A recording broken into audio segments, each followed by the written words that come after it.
No capítulo 13 em que Abrão e Ló se separam, Ló representa o Velho Testamento em que se olhava para as coisas materiais como representação das coisas espirituais do Novo Testamento depois de Cristo, e também o grupo atual que se diz Igreja de Cristo, que segue a mesma linha de aparência. Abrão é o Novo Testamento em que se enxerga o invisível. Veja que houve contenda entre os pastores, pois opiniões diferentes não podem andar juntas. Veja que Abraão não brigou pelo poder material e deu ao seu oponente o poder de decisão. O verdadeiro homem de Deus não luta pelo dinheiro, por política, mas deixa os injustos e gananciosos pegarem pela violência, pois ele sabe que a riqueza maior é o poder do Espírito Santo. Ló escolheu toda a campina do Jordão, que é o mundo que nos atrai pela visão carnal, mas restou a Abrão a terra de Canaã, que é o céu. Hoje quem está atrás de dinheiro, poder e fama é atribulado, mas quem se contenta com o Espírito Santo e seus dons é feliz e recebe os sinais de Deus sem se confundir com os enganos do diabo que se manifesta nos pastores charlatões.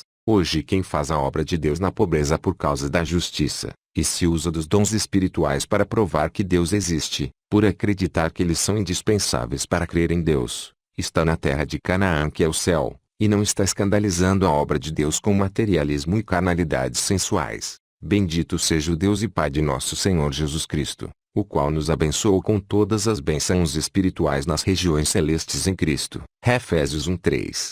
E nos ressuscitou juntamente com Ele, e com Ele nos fez sentar nas regiões celestes em Cristo Jesus. F 2:6. Gênesis 14. A história de guerra de 4 reis contra 5 é a história de luta entre os seres humanos desde o princípio, em que os reis são os governantes do mundo na luta pelo poder. Abrão é a Igreja de Cristo separada do mundo, que não se intromete no poder político-econômico desse mundo, e Ló é a Igreja unida com o Estado, ou seja, que se envolve com política. Os bens de Ló e dos sodomitas é a glória de Deus que o homem perdeu no jardim do Éden. A luta de Abrão de noite é a luta de Cristo e da Igreja para restituir essa glória. A noite neste caso é Cristo, a luz do Evangelho. A família de Ló representa os religiosos, e os sodomitas representam os pagãos ou profanos. Os profanos e os religiosos para Deus perderam a sua glória.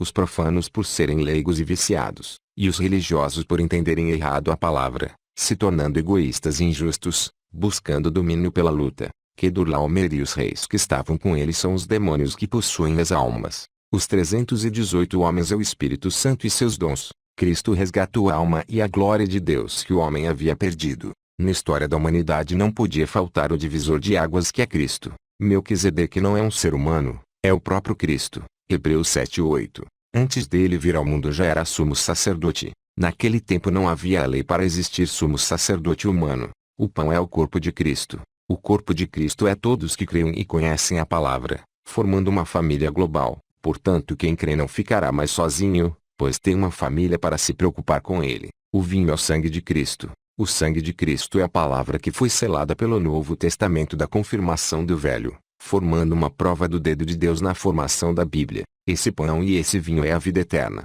Nós lutamos, mas quem dá a vitória é o Altíssimo. Ele nos abençoa pelo nosso juramento de não nos enriquecermos pela injustiça na repartição dos bens, deixando os outros pobres, ficando-nos os únicos ricos no mundo. Quem quiser ser o maior será o menor, pois Deus abate os soberbos, como fez com Satanás. A prática de Abrão dar o dízimo dos bens de guerra a Melquisedeque não é argumento para dar o dízimo hoje. Abrão deu o dízimo voluntariamente, pois não havia essa lei para os israelitas ainda. Essa prática era pagã, em que o escravo era obrigado a dar o dízimo de tudo ao seu senhor sob pena de morte. O dízimo hoje, espiritualmente falando, são as almas convertidas que devemos oferecer a Cristo. Porque estou zeloso de vós com o zelo de Deus, porque vos tenho preparado para vos apresentar como uma virgem pura a um marido, a saber, a Cristo. E Coríntios 11:2. Essas almas são tomadas das mãos dos demônios, representados por Kedorlaomer. Abrão deu dízimo somente dos despojos do rei Kedorlaomer, representado por todos os inimigos de guerra do povo de Israel do Velho Testamento.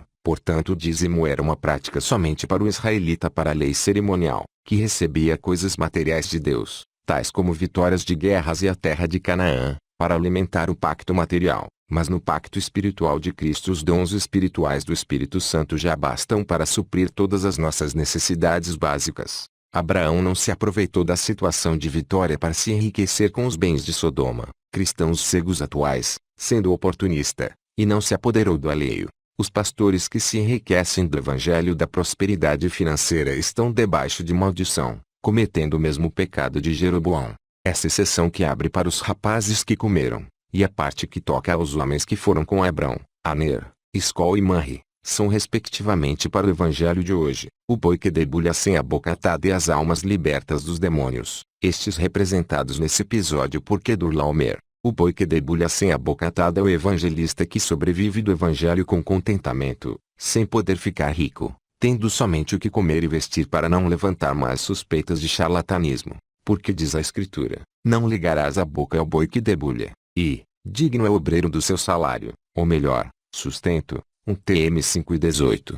Os rapazes comeram porque estavam com fome, mas a ganância é um abastecimento sem necessidade e injusto. O sustento é aquilo que recebemos por gratidão ao nosso esforço que é o suficiente para sobrevivermos com contentamento. Mas o salário é algo que muitas das vezes é desproporcional ao digno do ser humano. Ter pouco ou muito é indigno. O empregado recebe salário, mas os senhores ficam com o lucro que é mais absurdamente desproporcional ainda.